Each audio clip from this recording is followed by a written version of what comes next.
السلام علیکم ورحمۃ اللہ وبرکاتہ۔ ناظرین، امید کرتا ہوں کہ آپ سب بخیر و عافیت ہوں گے۔ آج کی اس ویڈیو میں آپ سب کے سامنے دارالعلوم دیوبند کا ایک ایسا اعلان پیش کرنے جا رہا ہوں جسے سن کر آپ بھی یہ سوچنے پر مجبور ہو جائیں گے کہ آخر دارالعلوم دیوبند نے ایسا تاریخی فیصلہ کیوں کیا ہے۔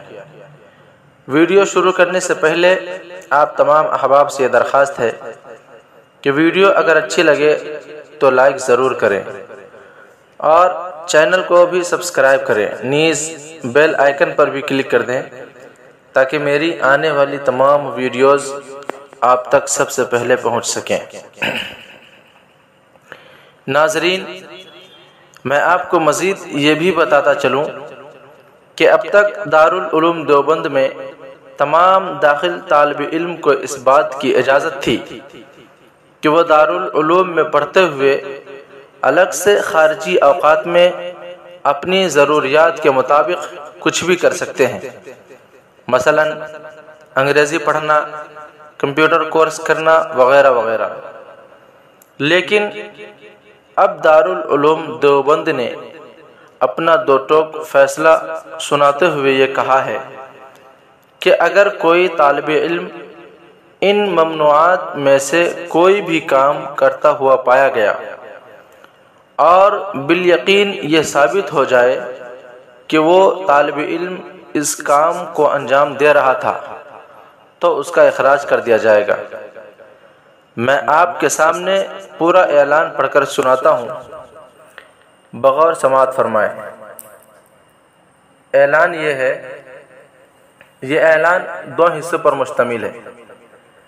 پہلا یہ کہ طلبہ عزیز کو مطلع کیا جاتا ہے کہ دارالعلوم دیوبند میں زیر تعلیم رہتے ہوئے دیگر کسی تعلیم، انگلش وغیرہ کی اجازت نہیں ہوگی۔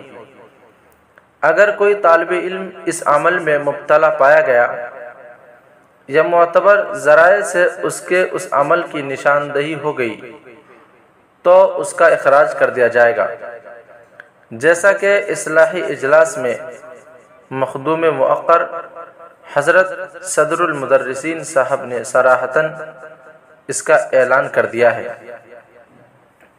دوسرا حصہ یہ ہے کہ تعلیمی اوقات میں سبق چھوڑ کر کمروں میں ہرگز قیام نہ کریں۔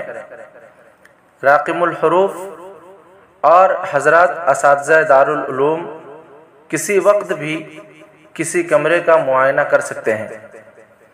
اگر کوئی طالب علم اس جرم کا مرتکب پایا گیا تو سخت سزا کا مستحق ہوگا۔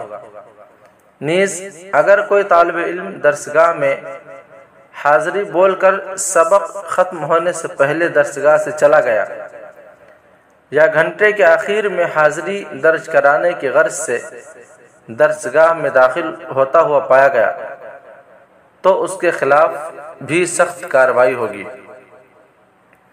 ناظرین، آخر دارالعلوم دیوبند نے ایسا فیصلہ کیوں لیا ہے؟ آخر وجہ کیا ہے؟